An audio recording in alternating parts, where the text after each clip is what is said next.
for your listening enjoyment, John Lund as Johnny Dollar. Harrison, Johnny. Oh, hiya.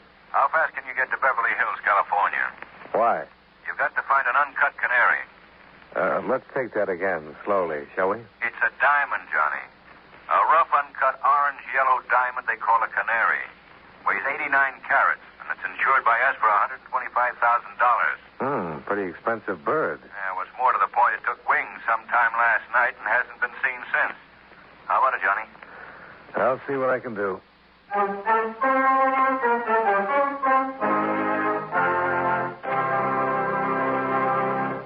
Right here, I'd like to take a few seconds to talk about dreams.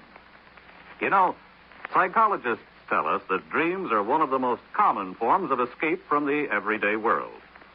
But what would you think if you woke up one morning and read in the paper that the president had appointed an elephant to the cabinet? Yes, I agree. That is a ridiculous question. And it doesn't really have anything to do with animals in politics. Actually, it's a question of memory. I was thinking of the Secretary of State when I asked it, and you'll have to agree that with all of the varied and difficult jobs he has to do, the Secretary of State would have to have the memory of an elephant. The Secretary's biggest job, of course, is managing our country's foreign affairs for the President. Since the President can't be in all the foreign countries at the same time, he sends ambassadors and ministers to the various capitals and sets up consular officers in the big commercial centers of the world to assist the Secretary of State. Then, when questions arise, the officials of foreign countries get together with the American ambassadors or ministers or consuls, depending on the country and the type of problem, and they iron out their difficulties. Of course, there are many treaties and international laws which guide these conferences. With their help and the work done by our State Department, we're pretty certain of getting along all right when we tour foreign countries or have business dealings with them. In other words, whenever we have dealings of any sort with countries other than our own, it is the Secretary of State and his department who acts as our intermediary.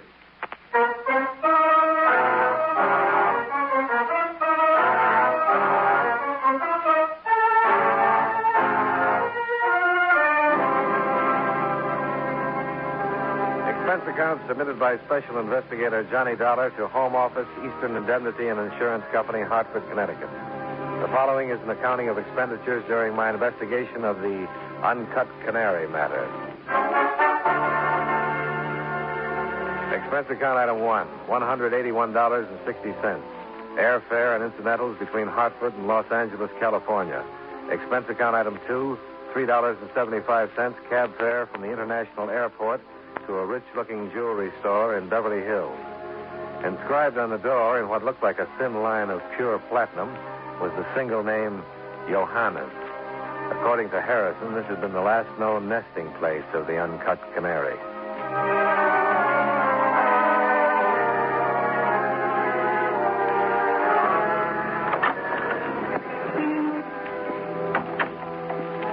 Whoever Johanna may have been, I doubted that it was the tall, artistic type with the heavyweight padded shoulders who was looking down his long, aristocratic nose at me. Yes. I'd like to see Johanna.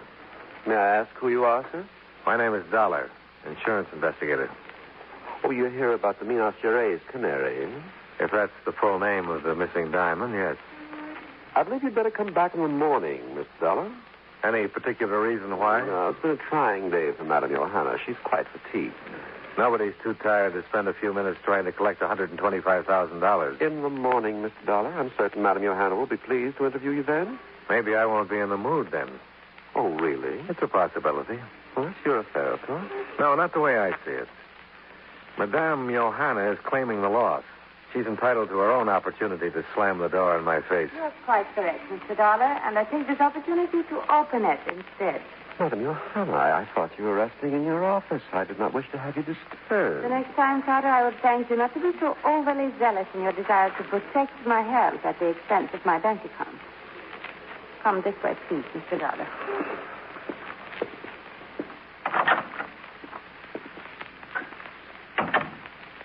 Won't you sit down, Mr. Dollar? Thanks. You wish to discuss the miniature rice canary, Mr. Dollar. What is it I can tell you about it? Well, you might begin by telling me its history. I purchased it in Rio from a local broker down there a year ago last September. Over a year ago. You find something surprising about that? Well, you've got a pretty large investment in an uncut stone. That's a long time to have it just sitting around, isn't it? The cutting of a diamond that size is a very delicate matter, Mr. Dollar. Months must be spent studying it, planning the precise manner in which it is to be finally cut and polished. Correct cleavage of such a stone could enhance its value 3 times over. Incorrect cleavage could prove disastrous. How's that? Diamonds are capricious. A slight mistake may cause the gem to fly into 100 bits. A bitter lesson my father learned some 25 years ago with a stone similar to the canary. I do not intend to make the same mistake. Mm-hmm. When did you first notice the thing? It was 9:30 last night. Carter and I came down here to watch the cleavage of the stone. And you were going to have it cut last night? Yes. We have 2 of the finest diamond cutters in the world working here. Adolf Spears and Hans Plessman. They have been with me and my father before me for over 30 years. I see. And when you came down here? Carter opened the vault. The canary was gone. Carter has the combination? Yes. Anyone else? Adolf? Hans? And of course myself. Was the vault touched in any way? Any attempt made to break into it? No. Well, that boils down the number of suspects. No, Mr. Dollar. It could not possibly be one of my employees. I would be willing to swear to it. Well, you wouldn't be the first to make a mistake about something like that. Oh, you do not know these people like I do. Well, you couldn't say that. During all the years, they've... Your pardon, please. Oh, sure. Go ahead. Yes. Oh, no. I see. Thank you. I would tell them. Something wrong? That was Adolf Spears.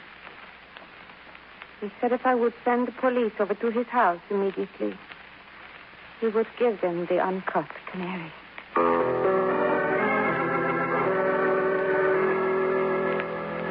I put in a call to Chief Anderson of the Beverly Hills Police Force, and a few minutes later, Lieutenant Hankins at his office came by and picked me up.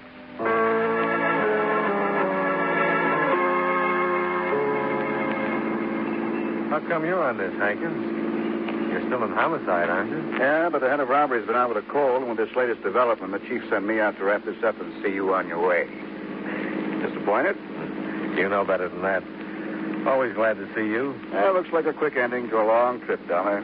Well, I won't complain. Why should you? Counting traveling time, you'll get 2 full days' pay for a few minutes' work. Not bad. Jealous? Not me. You insurance boys can have it. Rather work on the force, huh? Maybe it doesn't pay as well, but I know I can figure on a check every 2 weeks. Hang on, we turn here. Well, what's your trouble making that turn? Cutting back at an angle that way, it's not too easy to figure. Now, that's Johanna. There's a woman who'd wring the sweat out of a man. Always got an eye out for a fast buck.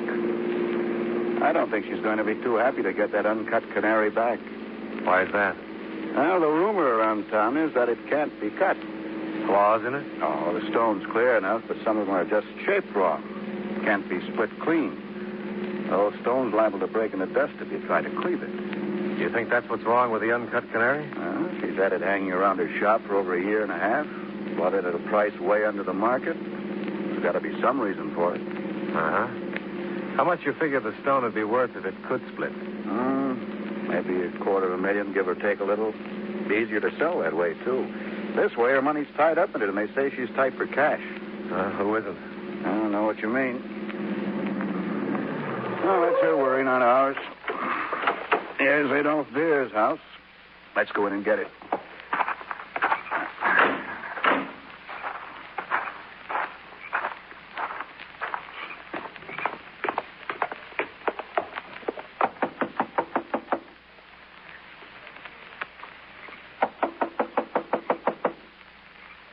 What do you think, darling? Doesn't seem too anxious to turn it over now. Door's locked. No lights inside. Let's try the back. All right.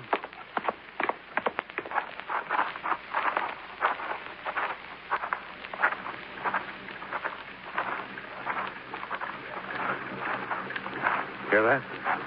Sounds like a car motor running somewhere. In the garage, maybe. There's the garage, Dollar. Lights on inside. The door's closed. Come on.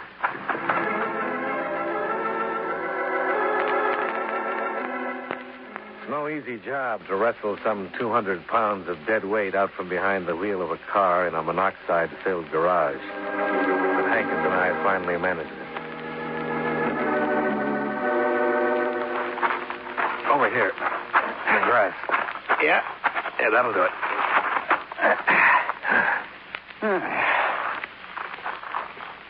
Adolph Beers? Yeah. It's a cinch he won't tell us where that uncut Canary is now. Yeah, it's a cinch he couldn't have told Johanna only 15 minutes ago, either.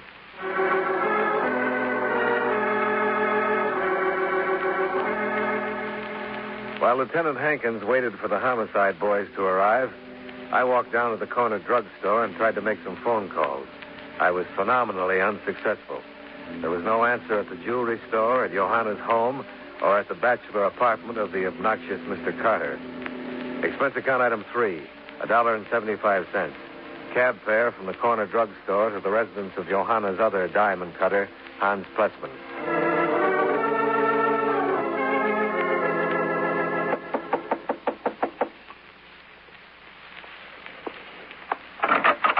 Well, what is it?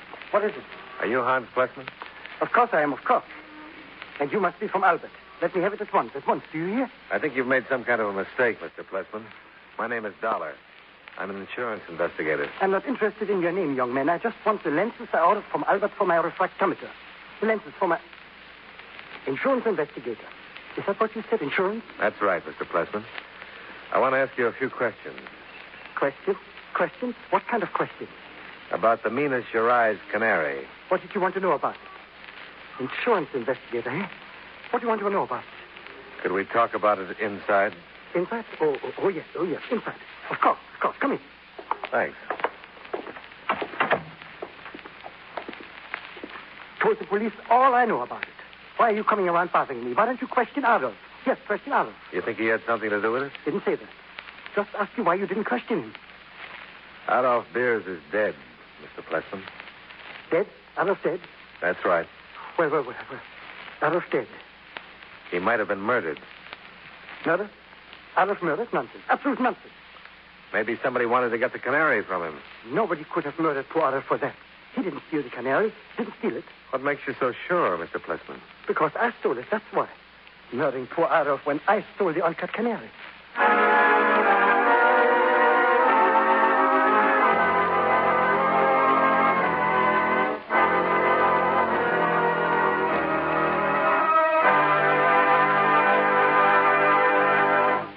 You know, many great men have attained the highest office in our land, the presidency of the United States. Can you guess the name of this man? During the Black Hawk War in 1832, he volunteered for service and was made captain of his company. As a member of Congress in 1847, he was opposed to the Mexican War. He also opposed the Kansas-Nebraska bill, which favored the extension of slavery. During this time, he was offered the governorship of the Oregon Territory, but refused it. Over 6 feet tall and not particularly good-looking, he was known for his droll sense of humor. If you don't have his name by now, here's an important clue. His unexpected acceptance of an invitation to attend the dedication of a soldier cemetery was responsible for one of the greatest speeches in our history. Who was he? Abraham Lincoln, 16th President of the United States. His life is part of your American heritage. That's absolutely lovely dress. Oh, well, thank you. Brilliant. Good old Harry. What a host. When Harry throws a party, nobody goes thirsty. Here, let me freshen up that drink. Good old Harry is such a great host. How come Bill and Jean had such a terrible fight? I want to go home right now. Why not? Well, it's a great I don't care. Such a dress. No, I want to go home right now. Now How come Bob had a little trouble driving home? And how come everybody who felt so good last night feels so bad this morning. Maybe good old Harry is not such a great host after all. Maybe good old Harry is a pusher, a neighborhood pusher. Harry pushes alcohol. So if you serve alcohol, please, don't be a pusher. And if you're a guest, don't let good old Harry or anyone else push you into drinking more than you want. A public service message from this station and the National Institute on Alcohol Abuse and Alcoholism.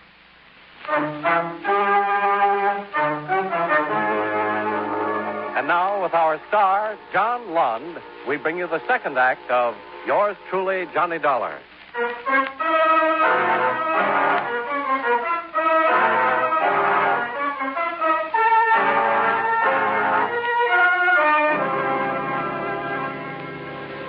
After his astounding statement about stealing the Uncut Canary, the heretofore voluble Hans Plessman closed up completely.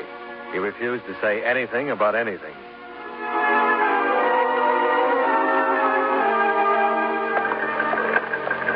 And 2.5 hours later, at the Beverly Hills police station, the situation was unchanged. Unless Plessman talks or we dig up something else, we won't be able to hold him long. I don't think he's the only one who's clamming up about that canary. Oh, Johanna? I'd like to know who really called her on the phone when she sent us up to Adolf Beer's house. We'll find out when we locate her. She's not at her home or at the office, though. No sign of the stone at Beer's? Nothing. A couple of the boys still going through the place. They started Plessman's, too. Hankins? Okay, Doc, thanks. Autopsy surgeon, they're posting Beers now. Looks like homicide, all right. Heavy blows stuck in the back of his head. Doc's offering 8 to 5. There'll be no monoxide in the bloodstream. Well, I won't cover that. You going somewhere? Yeah, the evening's still young. I might as well try to earn some of that big money. You think I'm getting paid for this job?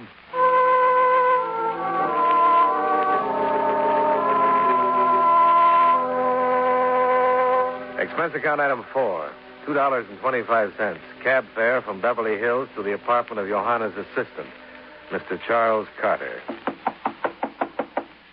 Come in. Door's open. Stripped down to a pair of shorts, Carter was standing on his head at one end of the room, heels resting lightly against the wall. Oh, it's you, Dollar. What's the idea of that? What? The headstand. Tones up the system, reverses the blood flow, good tonic for rejuvenating muscular tissue, strengthening the internal organs. You don't say. You should try it sometime. Most beneficial. Amazing. What do you want here, Dollar?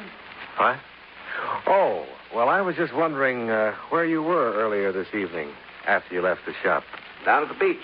Exercise there for an hour every evening. Why? Adolf Beers is dead. Oh, not surprised. Oh? Overweight, disgusting, poorly cared for body. Can't abuse the machinery of life, Dollar. It'll refuse to function. In this case, the refusal wasn't voluntary. Oh, so that's why you wanted to know where I was. Huh? Well, now you know. Mm-hmm. Johanna wasn't with you, was she? No, haven't any idea where she... Oh, now you're going too far, Dollar. Oh, why? Johanna's the epitome of all womanhood, a gentle, delicate soul. I'll not have her maligned by you or anyone else. Is that clear? Oh, sure. But I'd still like to know where she was. Now, tell me, Carter, how often do you do that headstand stunt? Twice a day. And how long do you keep it up each time? 30 full minutes. Remarkable. I hit a drugstore and tried to call Johanna's residence, but there was no answer. A call to Lieutenant Hankins brought the information that Plessman was still refusing to talk, and that they'd finished searching both his house and that of Adolf Beers. The Uncut Canary was still among the missing.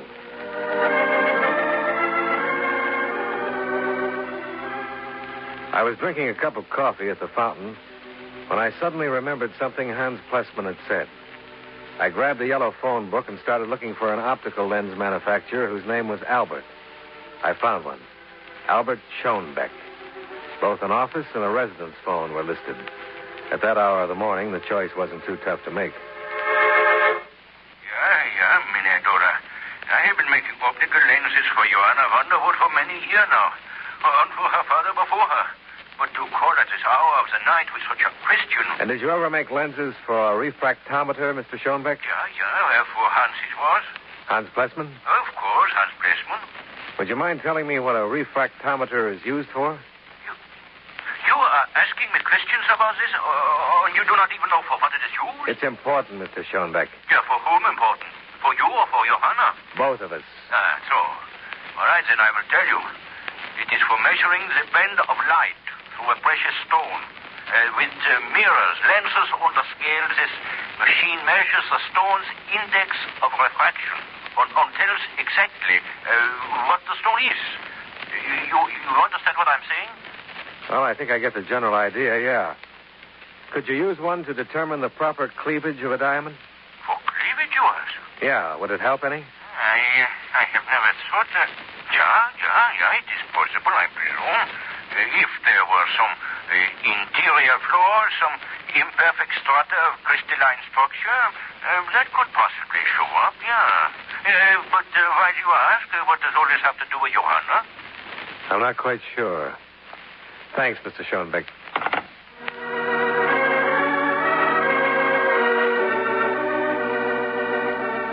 Expense account item 5, $3.60. Cab fare to 621 West Canyon Road Drive. That's somewhere near the top of the Santa Monica Mountains, about 2.5 miles from Sunset Boulevard. I'd just come in and was preparing for bed when you rang, Mr. Dollar. Yeah, so I noticed.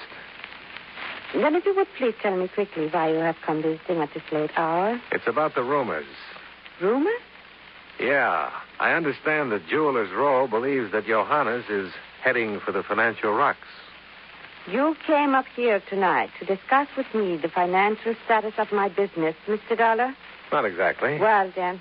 But suppose the rumors were true. And you're hard up for cash with $125,000 tied up in an uncut diamond that can't be sold until it's cut. And can't be cut because it'll fly into bits. That is utter nonsense.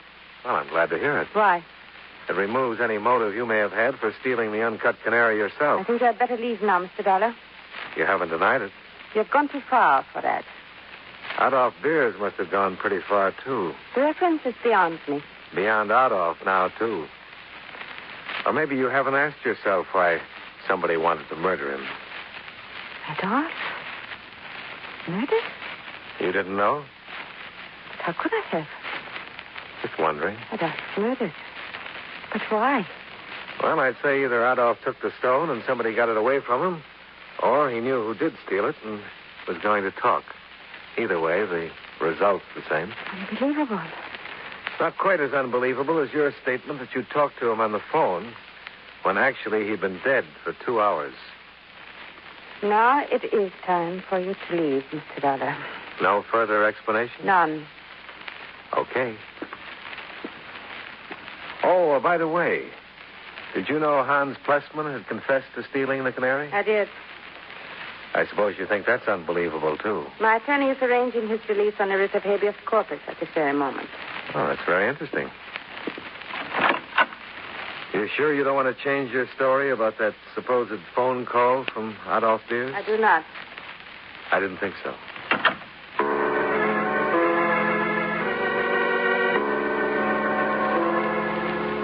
The lack of transportation from Canyon Road Drive back to Beverly Hills didn't bother me. The walk would give me a chance to clarify my ideas about the uncut Canary matter.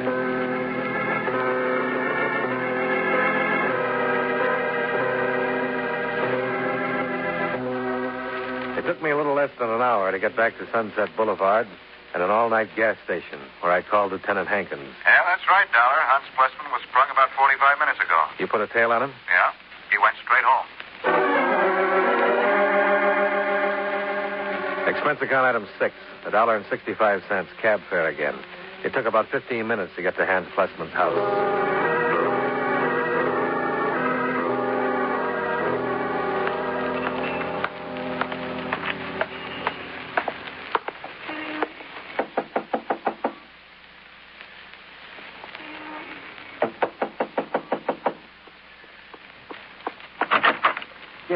Yes, who is it? Who is it? Hello, Mr. Plessman. Oh, it's you, that insurance man. What do you want now? Have you cut it yet, Mr. Plessman? was just about when you interrupted me. Do you mind if I watch you finish the job? That's all. Come in. Thanks.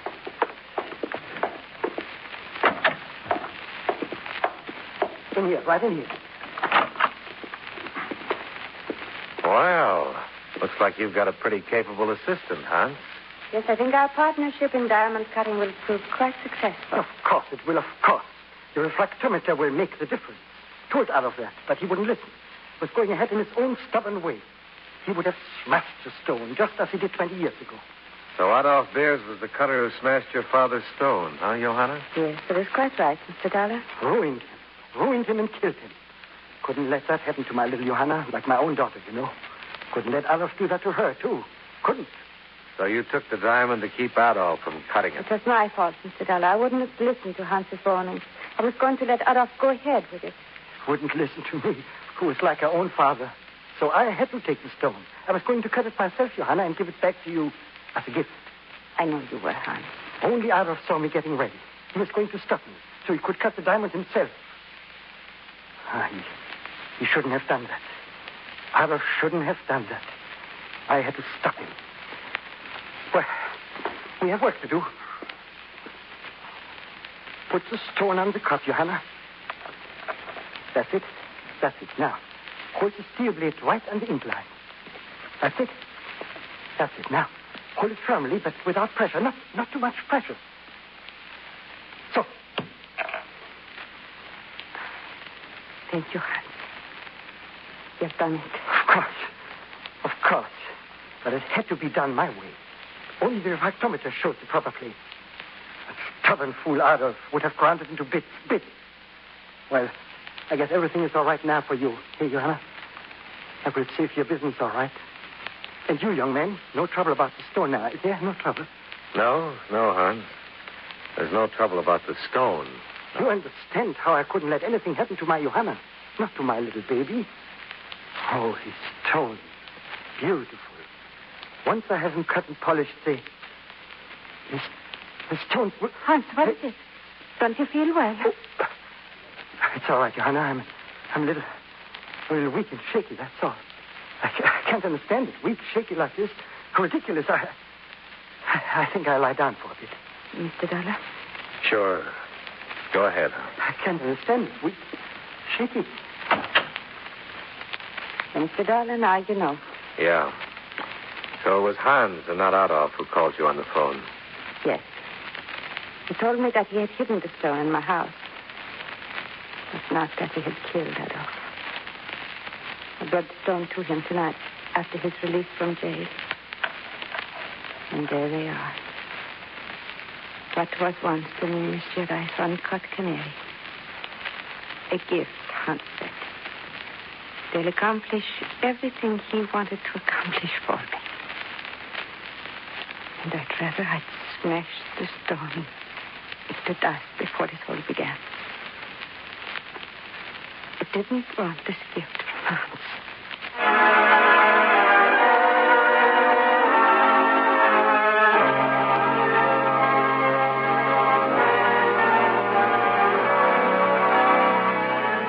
Expense account item 7, $179.25, airfare and incidentals from Beverly Hills, California, back to Hartford.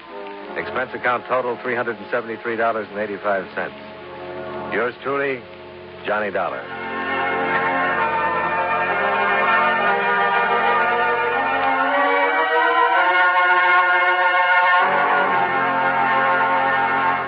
Yours truly, Johnny Dollar, stars John Lund in the title role and was written by Sidney Marshall with music by Eddie Dunstetter. Featured in tonight's cast were William Johnstone, John Stevenson, Hal March, Virginia Gregg, and Fritz Feld. Yours truly, Johnny Dollar, is produced and directed by Jaime Del Valle. This is Charles Lyon inviting you to join us again next week at this same time when from Hollywood, John Lund again transcribes his expense account as Yours truly, Johnny Dollar. Yours truly, Johnny Dollar, has been a presentation of the United States Armed Forces Radio and Television Service.